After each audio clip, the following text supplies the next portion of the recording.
Hello, my beautiful people from Untouchable Mama. Thank you for watching our YouTube channel. Please do not forget to subscribe and press the notification button. Thank you. One love. Bye bye.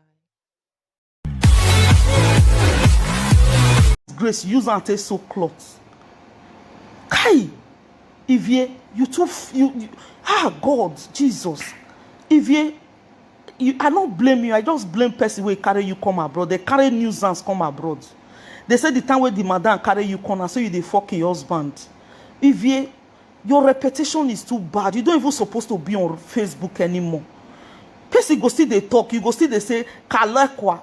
If you were biti, when at ya want biti, where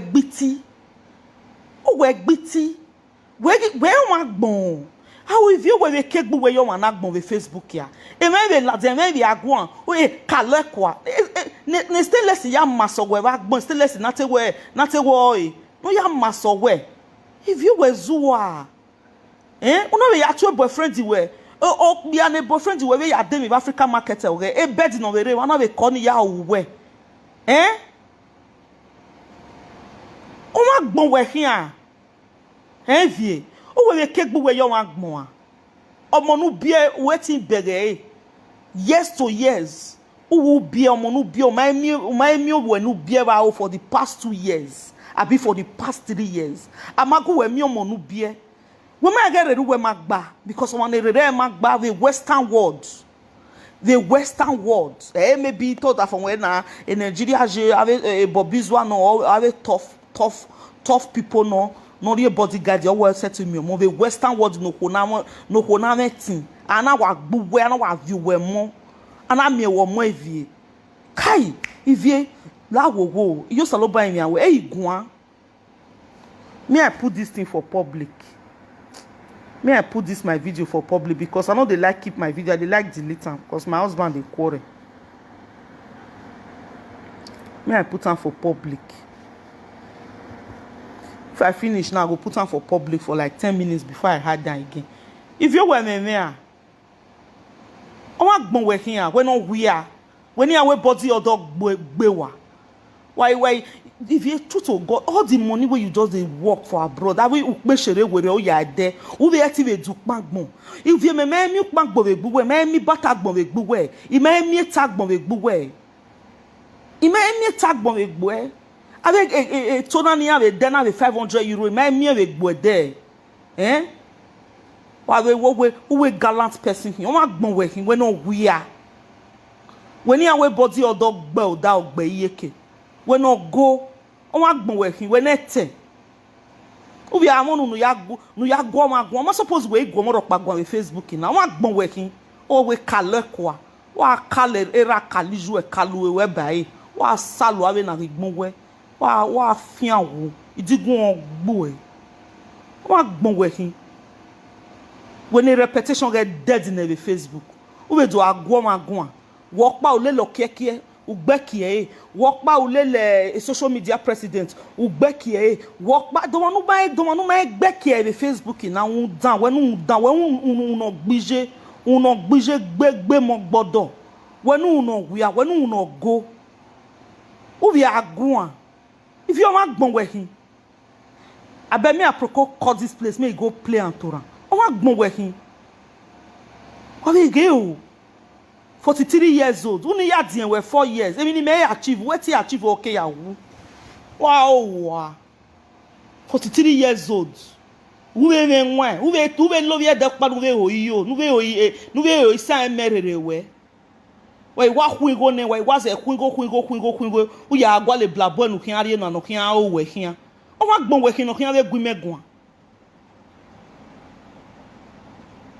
o wa gbon we kian I me mi pa gbon we gbo e a wo pe 5 euro o pe 3 euro we me na te gallant we me B&B we bege dressing a B&B we bege unu pese we bo my teacher driving school no ave motor no afi motor uma plan life we wa debat atuari ne no da fon jigbo ya gbele wa ne wa ladian na my sister e 20 de Nigeria ma ya te we e 20 hi uma ti ogo e 20 hi usugbo ai wa ya azu go o ma gbon we kin vie e to Nigeria no need assistance from you o ma ti oni otien nu se tell me Facebook awo tien na wegbe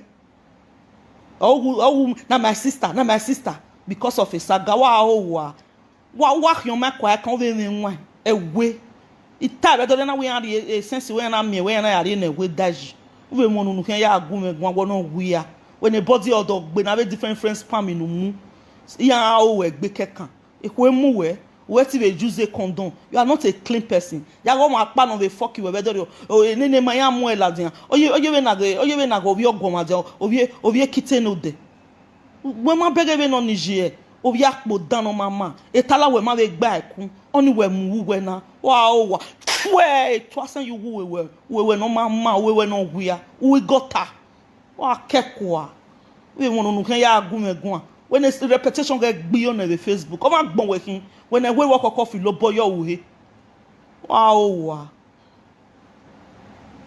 o matter in the government if not say the government na me wo mo all the way who ga feel lo boyo who ga se ki ajuwe government na we nu ga iseke ni age wa when we mo nu bie ti gun ogbo when bi abe do awo wodo Kenya na ekenu na abiele neni bia be kirie sandigia o kirie arabu e ya fefefe yan buweri ba ni doa o u bia won nu ya gun when the repetition get gbi on the Facebook come gbon we kin we don wia we no keke abegunu na ya teni vie ya kpunu ni kwa wa ya tie bono ne ba na ya same yunu ni ya gie kwa igie yo wa meke mu do gie kwa wa kekwa digun kan gbo ewe no mama ewe no lomari na my sister etu no ro wo my tia brother era ro wo my de to keke e sister na my sister ewe anyway ya na my sister Monica te na my sister like that ozuo omoru na mumu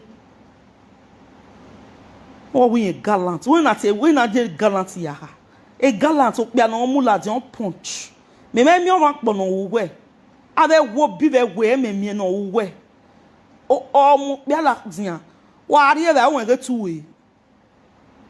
tuwe gile no mafo egile no gbakon kekere bushmeat no gbakon o ma no gallant o ya ri e ba yi ave local spamming we mu yu we gbe ni ave spamming e gwa e busters ave spamming no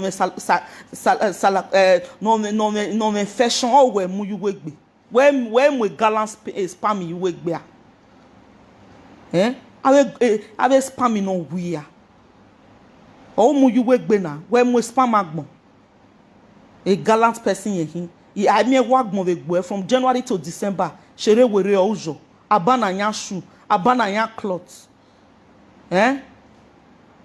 uju pagbon umwe wivon agbon ave wivon dan no mujun ave wivon iri no mujun but from January to December I never see any good clothes on you.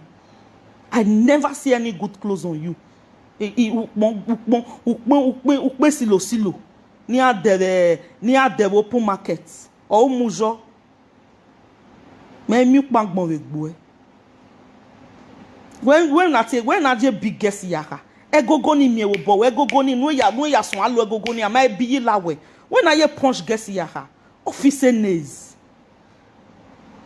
every weekend or ya office nails or what because ekenu na win ani office or short o ma no gele big girl office nails I wait to mighty office nails or paint nails or punch e we von o mu ju latest we von o mu ejun or ya di moto or you driving school or di moto or fi oni ma ye punch yaka we bere B&B oni ma ye punch yaka anywhere no really are all like motor or fi or lele yaka o yo we gbe metro yo we gbe bossy yo we gbe bossy yun bi lawa omo egwe we ropa egwe we no ya driving school ya dey Facebook do awon yan gogoro o ma gbon we kin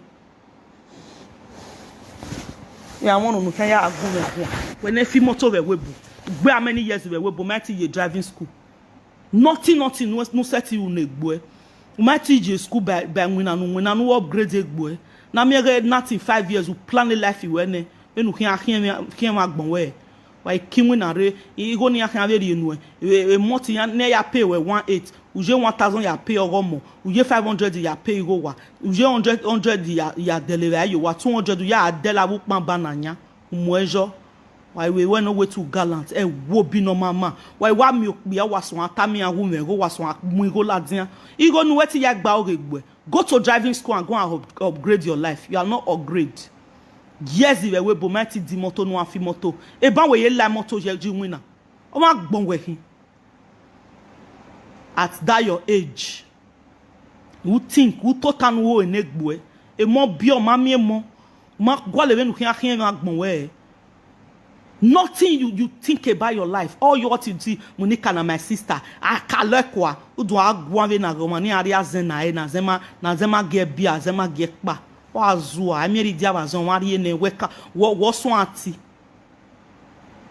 we na tin ya pa owo digun ogbo wa ti ebo ni eseke nije because wo ma gbon we wia ya agbo ya igbo ni ya mu we yiku ya we kwezija wa salo idigun kian agbo egbera era no mama ya ekeneraji amehiam erosion kian mu wa won to we bo umebe Nigeria umebe anywhere common driving school ma setijo wa ti egbepo do you know what is punch person maka o ma no punch yo maka we wana ti punch person o ma no me punch person we Facebook na ya ni wa mo egbin ai punch e bi opa me go punch I mean, yani wa mo egbin away punch gallant person. I never see gallant there. Do you know what is gallant person?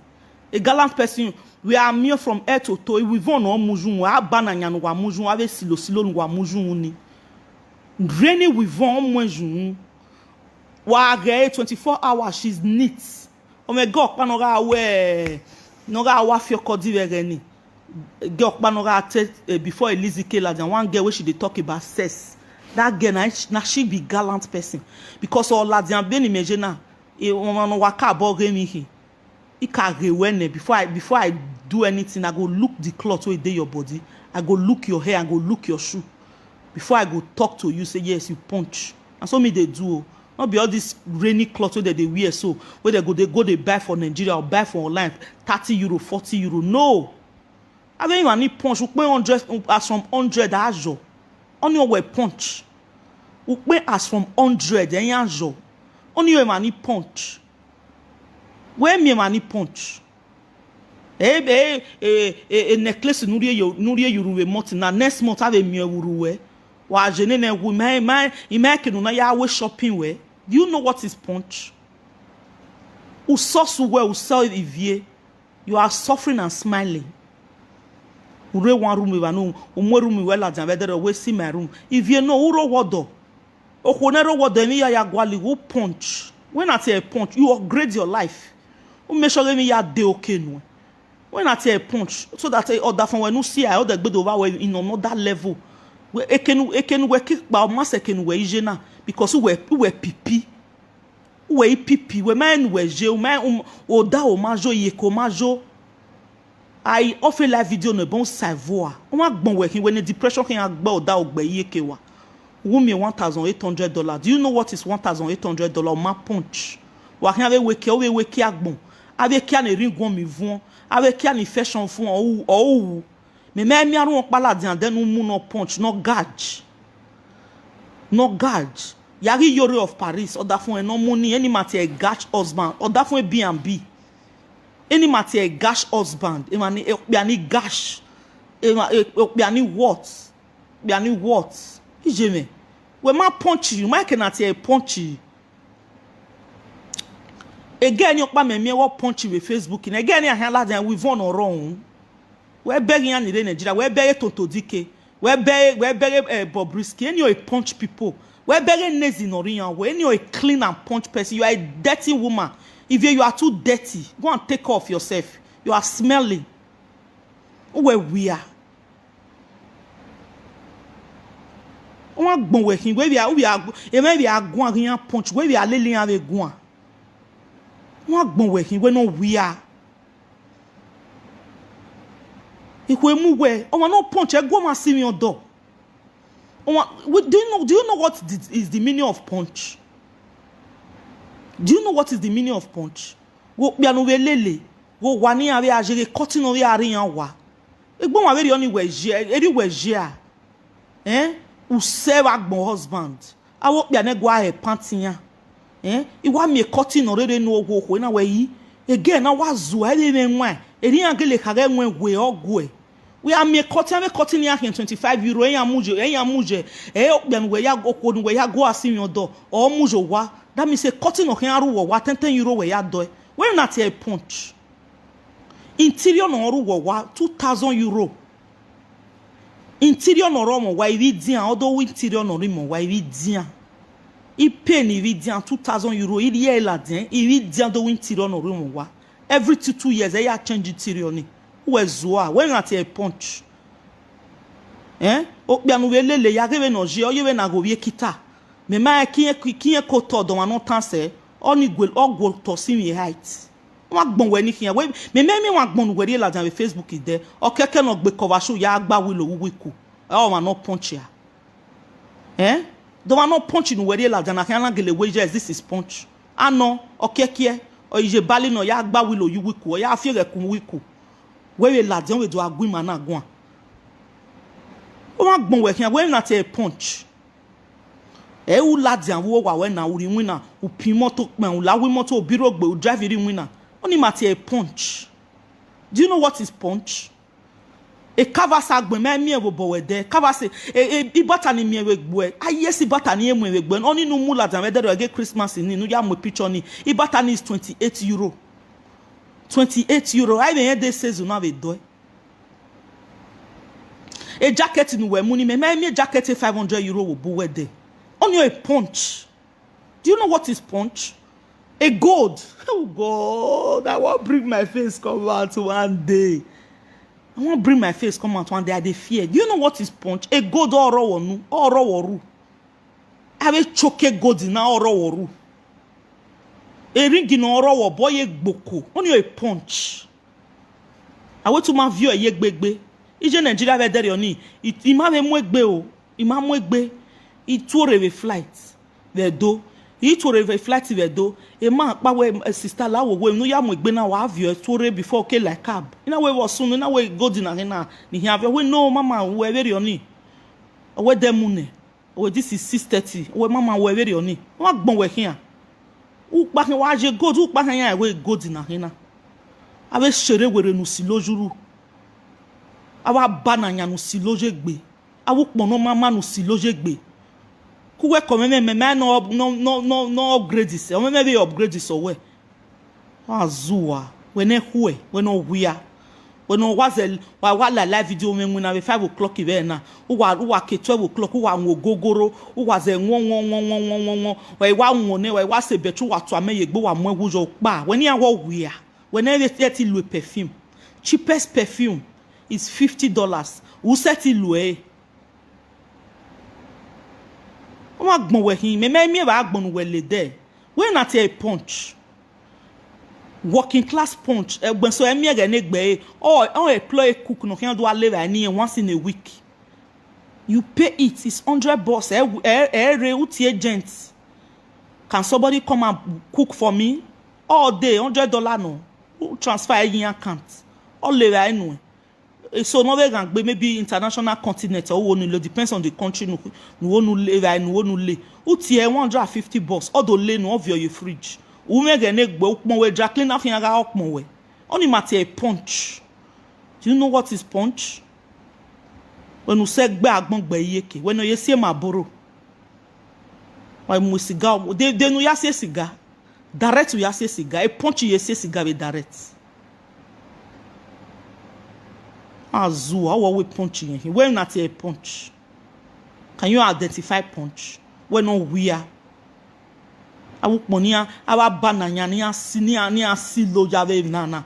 Ona ya aduk monjo. Ari mo. One Versace top no ya ve 350 euro, 400 euro. Uri yegbe. On your punch, they talk short. You have a nice station. You're supposed to be dressing very well, but ima milk bank bon wegboe, ima mi odag bon wegboe, So what am I going to talk about you? Ivie. Then here mula dan here we topic ka topic we ne. Iwe omani gbiju ege viki yan mu weke. Imani wa gbiju we wa. Yan di with yan wa se ma ene mo give and give we yan se your wegbe. When you ye destiny oge ya lekusu na yan na riyo. When you bury enwa ge ne yan na riyo enwa we yan na riyo ne we. We ladan we agwe megun awon agbon we hin. O we punch yin hin. From January to December, I make bank mon vegboe. I make restoration agbon vegboe. E restoration ni nou ke lue. Nou ke lue restoration ni. E nigi rain. E punch mo restoration no kwa yo bo. Small gold. E punch de yo bo. Small gold. Okon no ga €2,000 ya do e uri e yo bo. Okon na mi e wo bo we years to years. An ge gold no. An ge gold no diamond. O ye twin oro wo bo ni o punch. On yo a punch. You may me diamond or pavegboe, may me God or pavegboe. Without your beauty, wazo. I can't lie, you are gorgeous. Itori. You are gorgeous. Who even are giving some more call, but you don't know your left out of your right. You are a confused human being. Me I make best station ni. Me I make best station ni. It matter. If you are suffering, gwalebo mwe mugu. Gwalebo, if you are suffering and smiling, gwalebo, when a station where wajena because after 3 years ibana all do go. When we wajena na gwalebo, don't forget me blackie. No, omo no sakan na no emo dion we do. Sakan mi toa. Gwalebo. When a beauty where we feel one na go feel bona. Uye when ukinebo, I won't lie to you. You are beautiful. You are gorgeous. Maybe rude, maybe you feel me go nido tell you no matter suppose nita. If you go to the mirror, go and look at yourself. You are still gorgeous. I tell ya mi ebo yero, emugu ebo wa yero. Emugu ebo wa yero. Uyi pakperan ya lo bolo wo ke mu go ni ya fefefe no. Nu dole dagbon weji. Wetin wina? Inwina no wina ni ma upgrade egbo e. O ma na be mi ebo we maybe a star we rebo. Go to school. Ya upgrade egbo e. So I'm go where different bank. No so I receive dividends. So I'm go where different. So I plan with you go where. Who total you where go where I'm winner. No I'm go where. At least so I'm go ni winner. Who target it boy. I'm going to work in this job not in 6 months. Any year life where I'm winner we can't. No. It just depends on that one income. No. What is boy a life where I'm winner we can't. It's not done that way, vie.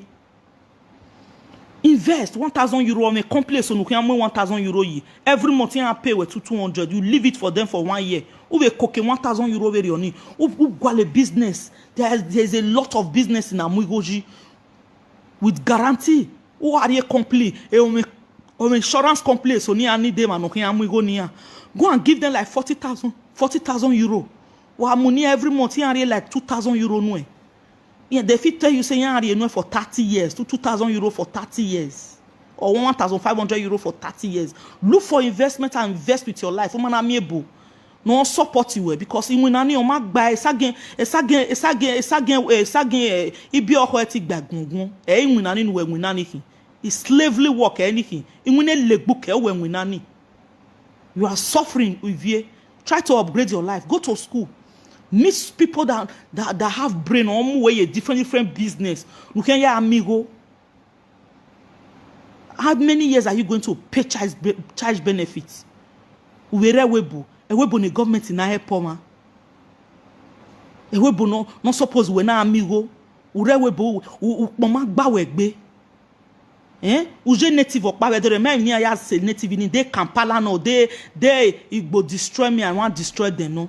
Ujene nuk mo wedere oni why your boss ye na wa fie hunu e ma ta beauty we no ma ya amwebo nu gwalo wa no kan wi pakperan nu nu ya gbalebo ni yoto make sure you do wa webu nothing vie. You are not planning your life very well. You are 43 years old. In 5 years time you will be 50, and when you are 50 those beauty is gone. You won't see them again. We are one who can ya agwan webu. E na we agwan we ladian we who wait to we gwan. Who are you?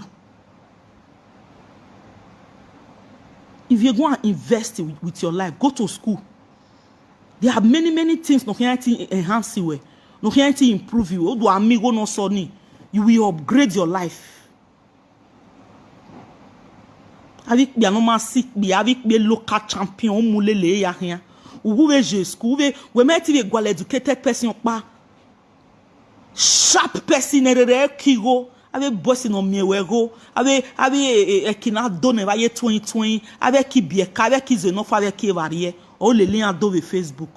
Avec mani fion messe o ya zije ve Facebook, avec qui goué. Oui, à mon nous qui avait ya la dia avec atie bonne gallant people. We no we are. We no mwe spammy, avec spammy dans you wegbe. Ayen d'ave spammy dans no kun you wegbe confuse de wena.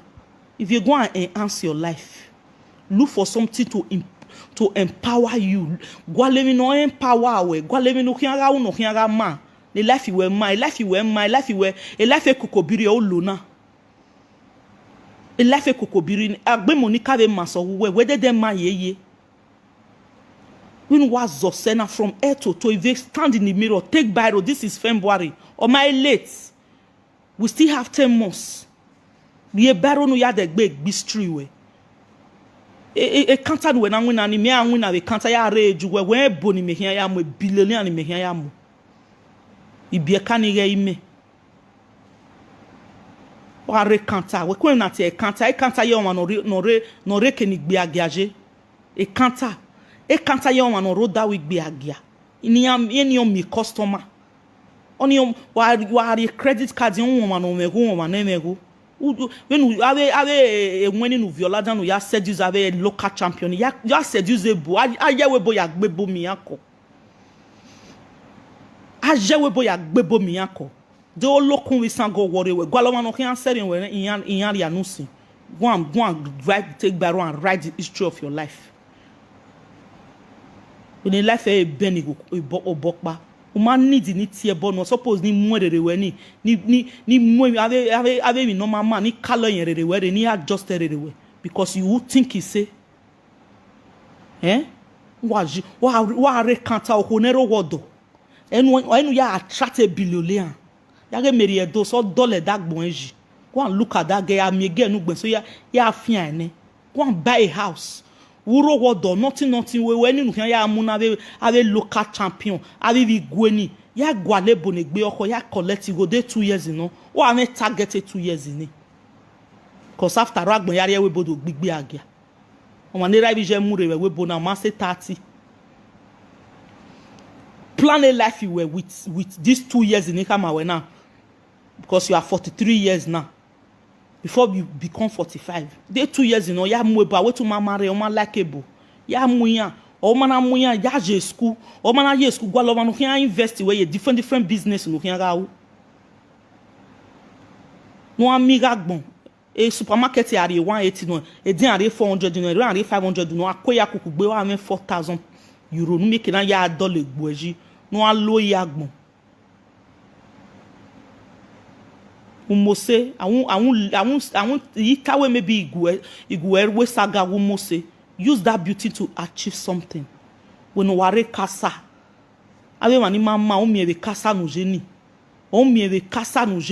ave mani mama ave kokobiri ni spam wu o mi. Can you imagine obi o kan kere no we punch you o agwa we de wan re line ave de wan zedo no ruwedo Uguin are group.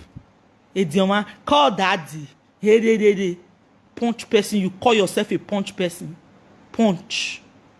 Wa kekwa ewe obi gwe lado. Wa aya makan. So if you okay go and upgrade your life because the last time I check on you backward o yeje. A precious megi kwe maso we because only we plan a life kere we plan only jinwina although only wa we ma wo boma wo we only we ma wo boma wo we but a life for we maso we e ma ya fefe ni me Facebook ne Monica Muhia wori wa dead se wo wa dead se a lovely na we go e wo wa we mi bi e wo mie mo anu we mie mo ni mo go no disturb wo ma ye gbenu ni no ya attract wealth to your life make sure your life will upgrade there get to tv no ya do wa where did the tv we can ya upgrade the life where or what life kalo ekwa o mo ivie kalo ekwa very local and primitive human being. Imagine no local say were there honestly very local and primitive human being. Na my sister padomo is that the place even ya me go with Facebook na ya Facebook na ya attract go denu ya wu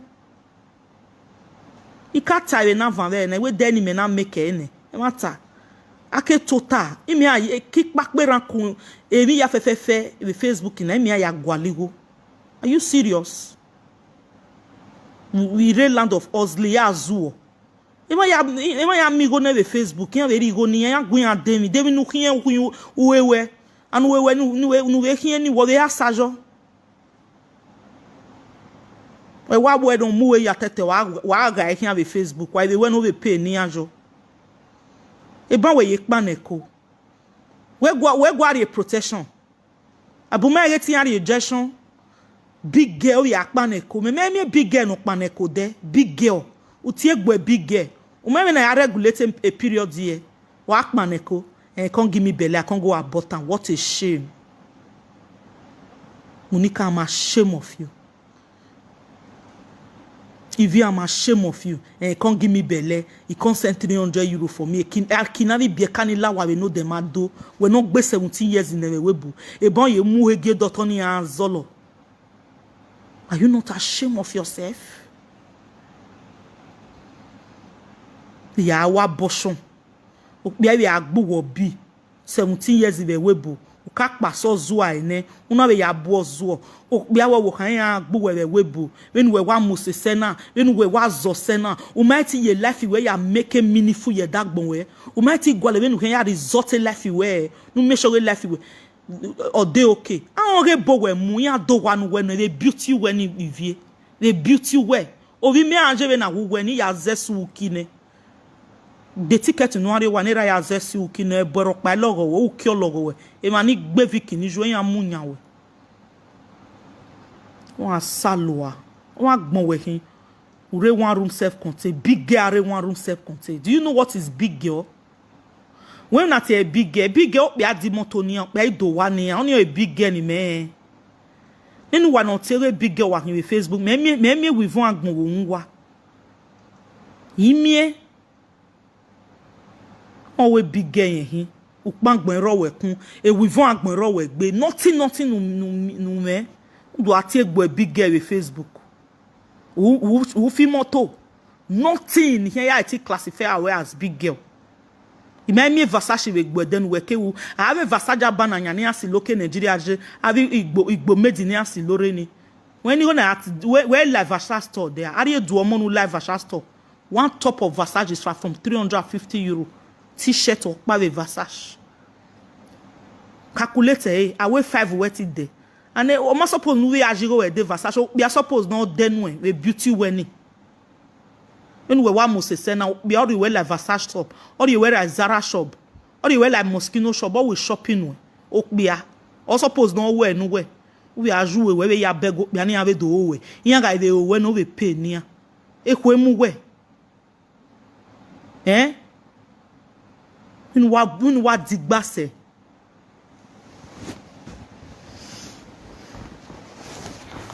me my marry or it that voice any me ya mo 7 we genie 2 years a we ma mi okpia maybe a star na ya chat okpia e ye life me ya plan.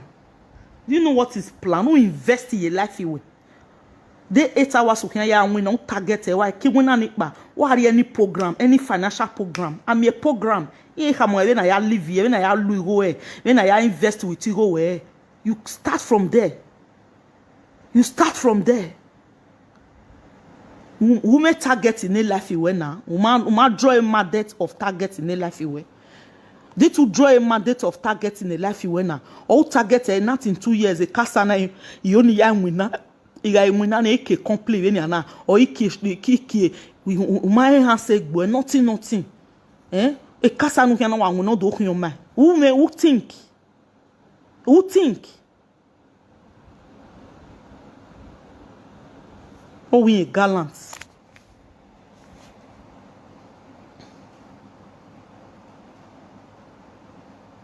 Who think? Who enegbo isa we dokpa we then here ma gbon e ma na me here na wa win from this year. Any man ibu ye do kyoma ye kenia na win ani. Enhance yourself. Vacation ni ari enu ani for that 1 month in Nigeria ni ari enu ani. Who draw a map in a map a vacation on 1 month now a vacation and year school. There are different a program in here. There are different things in here. Program in here. Put yourself in 3 or 4 program. Financial program, working program. Depends on you go where you. Those who are invest you go where. You go where akpolo no we ki one we are ki one shop ki ye mo. Uri your man ye bani. Who set a camera ye bani. Who your phone where monitor money. On one river but you are we